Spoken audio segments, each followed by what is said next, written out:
Make sure your insurance doesn't come up short. Get gap cover with ALA. For more information, follow the links in the description.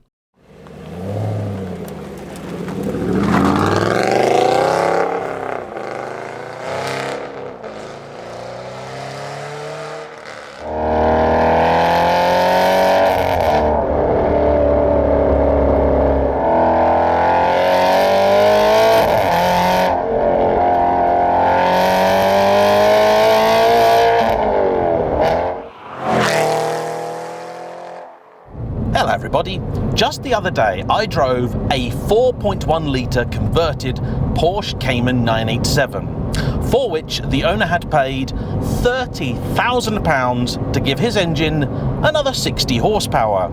And you might think that was outrageously bad value for money. Well, in 2017, Aston Martin offered owners the chance to buy this, the Vantage GT8. It was another £70,000 over the base car, for which they gave you 10 more horsepower. Of course, fans of it would tell you there's a lot more to it than that. And so, are they right or are they wrong? We'll find out in today's loud, shouty episode of JayEmm on Cars.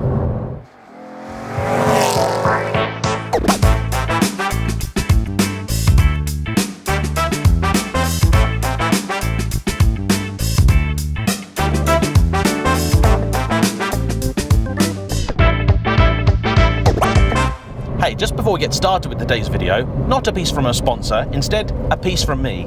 This year I'm celebrating 10 years on YouTube, and if you're enjoying what you see, regardless of if you've been with me from my very first video or if this is how you found the channel, I'd love it, if you haven't already, for you to click that subscribe button. It costs you nothing, but if you tick the bell icon as well, you'll be notified of all my new videos, and we are this close to getting 500,000 viewers, and that would be a lovely present for me. It's my birthday next week. You can get me that. Anyway, on to the Aston. In a lot of ways, I suppose it was inevitable that Aston Martin would make a car like this. After all, for a long time, Porsche have been making good money with their GT3, GT3 RS, and GT2 hardcore track-focused models. The time-honoured recipe of give the customer less and charge them more has been a very good business model indeed. Ferrari likewise have been doing this with the Challenge Stradale, the Scuderia, the Speciale, the Pista, and now even with the V12s too, the likes of the F12 TDF, the A12 Competizione. McLaren also have their long-tail series of models, and I suspect at some point Aston Martin looked at all of that and went, there's gold in them thar hills. Or, more accurately, carbon fibre. Curiously, we might even have Porsche to thank for this very car, because you see, it all started as the Vantage GT3, based on a V12. They even got so far as sending out dealers configurators with the GT3 badging on, but Porsche got wind of it and were very upset, and so, to avoid a battle with them, they redubbed it the GT12. And then, I do believe it was Andy Palmer, Aston's then CEO, thought, hang on a minute, if we're doing a GT12, why don't we do a GT8? And, to look at them, they're very similar cars. So they take the already beautiful Vantage and turn it into something rather more purposeful. You have enlarged tracks, an enormous wing at the back, cutouts in the side, surfboard-style boards, aggressive wheels, Cup 2 tyres, and here, an exhaust system that could wake the dead. It was already loud, being relieved of its secondary cats to help it unleash a bit more power. But with this, we have the optional titanium system, a £12,000 dealer-fit option that is rather raucous. Now, to be honest with you, I'm not entirely sure I'm fond of it, but it certainly makes a bit of a statement. And I think that statement is, this is not your grandfather's Aston Martin.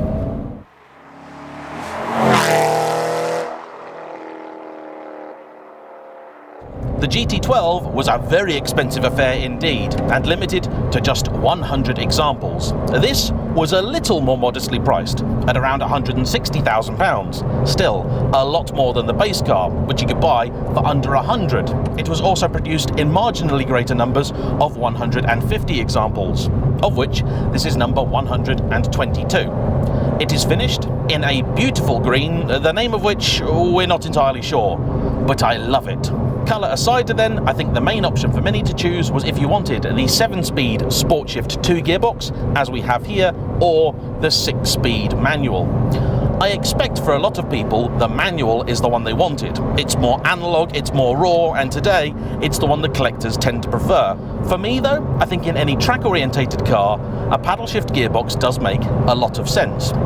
It's been a long time though since I've driven a car with the SportShift 2, and I did find it a little bit disappointing here they didn't upgrade it to at least the SportShift 3, which in terms of hardware is actually very similar indeed. The big difference being a couple of small changes and some software that enabled even faster shifts, more or less the same as you'd have got in say a 430 Scuderia or a 599 GTO. So here we are, important consumer advice, Aston Martin Vantage GT8 3-point turn, patent pending, hill start torture test. Visibility is a mixed bag. I am very much aware of that big low splitter at the front, which is carbon and very expensive. These are an automated manual gearbox, which means it will be using the clutch. Does it have hill hold? Yes it does, that's handy. It's also got a reversing camera. This being a later Vantage has the Gen 3 interior, so the same as you'd have got in the 2nd Gen Vanquish. It also then puts itself back into auto mode, and as an auto, it's not very good at all. Oh, let's test something. In the Ferrari systems, if you blip it, you'll get a quicker downshift. Yeah, I think that might work here. What I am going to do though is press the Sport button up here. That's done a couple of things. First off, it's definitely perked the gearbox up. Secondly, it's opened the valves in the exhaust. And with that, I appear to have opened the gates of hell. So, let fly, my demon army. Let's see what this car's got.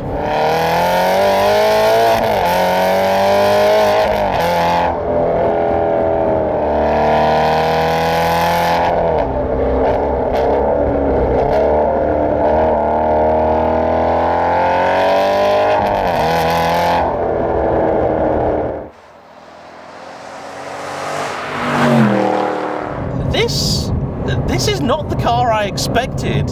It does feel a little bit at odds with itself, but also it's rather engaging. Now, where do we start? All right, let's talk about that gearbox, shall we? If you do hold your foot all the way down and get it through the rev range, you'll get a decent shift. Downshifts are pretty okay, but here's a full bore upshift. That's good, right? That's good, but you have to be working to get it. So do you know what? The gearbox gets a pass, but only just. By the time this car was in production, they really could and should have done better. The engine likewise. I know the soundtrack is like Brian Blessed stepping on a field of Lego, but this engine has always bugged me a little bit.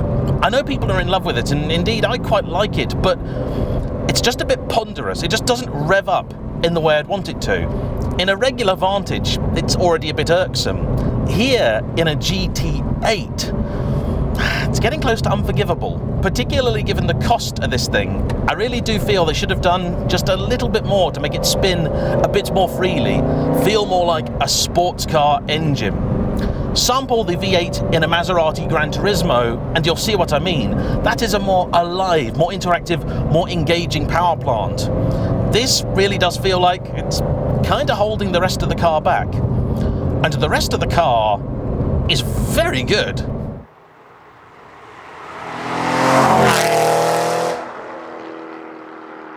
Yes, at low speed, the damping is way too firm.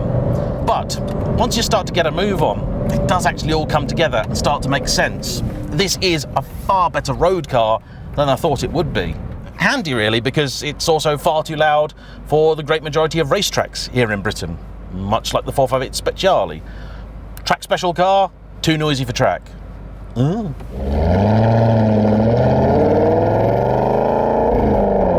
We currently also sat on the original set of Pilot Sport Cup 2s, 10 years old now. However, they do look like they're okay and they seem to be doing a good job. And they're the originals because this car is sat on just over 3,500 miles. I've got to say a big thank you to father and son team, Simon and Harry. It's Harry who got in touch with me. It's his dad who bought the car, but on his son's recommendation. He's got a fleet of interesting vehicles, but this one does hold a special place in his heart. He bought it because he wanted something interesting that he wasn't going to lose too much money on, but which he could still drive and enjoy. And I'm very glad to say he is. It might have just the 3,500 miles on, but he's only owned the car for a year or two, and before that, it had about 500 miles on it. That's criminal.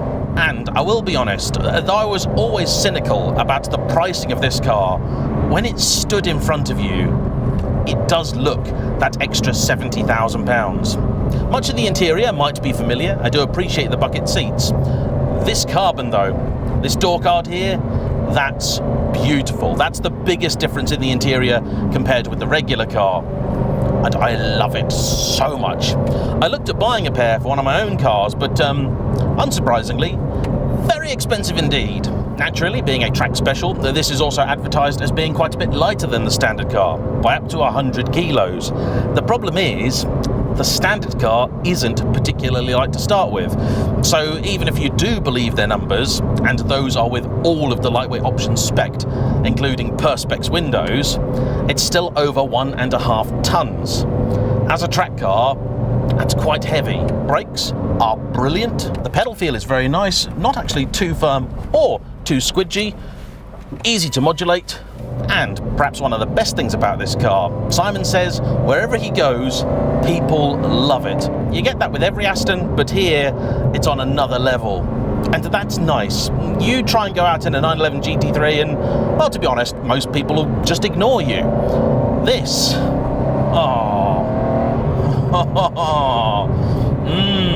yes. All right, okay. I was almost upset when I saw it had the paddle shift, but actually, nah, love it. Redline is still lower than you'd like, basically 7,000. If only they'd done a bit more engine work to this, oh, that would really have raised it to a level beyond. Grip, very good. Steering feel, it's not got the most texture out there, but a very pleasant weighting. Turns in really keenly, this. And the body actually moves a bit more than you might expect it to. This is a very talkative car. Easy to forget, I suppose. The platform on which it is built is 2 decades old now.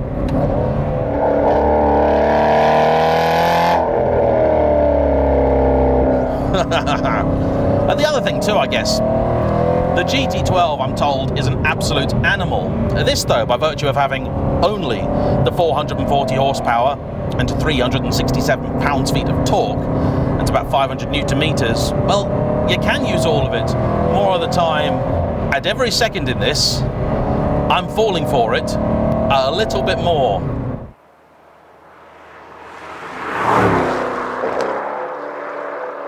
Now, it's good news, bad news on pricing.